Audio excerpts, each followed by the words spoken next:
নিজের স্বামীকে বা নিজের ভালোবাসার মানুষকে বশ করতে গেলে তাহলে কি করবেন? ভালো করে দুধ দিয়ে ধুয়ে ওটিকে তেল মাখানো কোনো সিঁদুর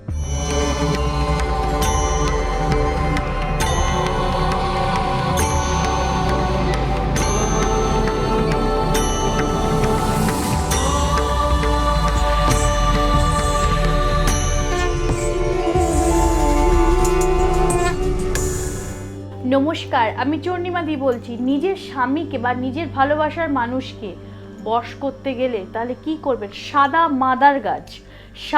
মাদার গাছে পাতাটাকে ভালো করে কাঁচা দুধ দিয়ে ধুয়ে নেবেন। 9খানা সাদা মাদার গাছের পাতা নেবেন, ভালো করে দুধ দিয়ে ধুয়ে ওটিকে তেল মাখানো কোনো সিঁদুর দিয়ে আপনার ভালোবাসার নাম আপনি লিখবেন। আঙ্গুল, যে কোনো 5টা আঙ্গুলের মধ্যে যে কোনো আঙ্গুল আপনি ইউজ করতে পারেন।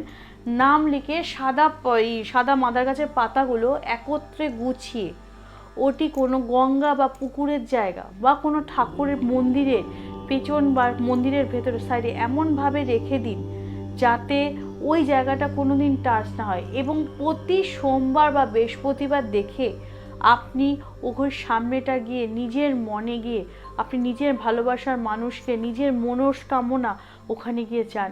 দেখবেন আপনি আপনার ভালোবাসার মানুষের সঙ্গে এত মধুর সম্পর্ক থাকবে, নিজেও কোনোদিন কল্পনাতে ভাবতেই পারেননি যে এত সুসম্পন্ন সম্পর্ক আপনাদের মধ্যে তৈরি হবে।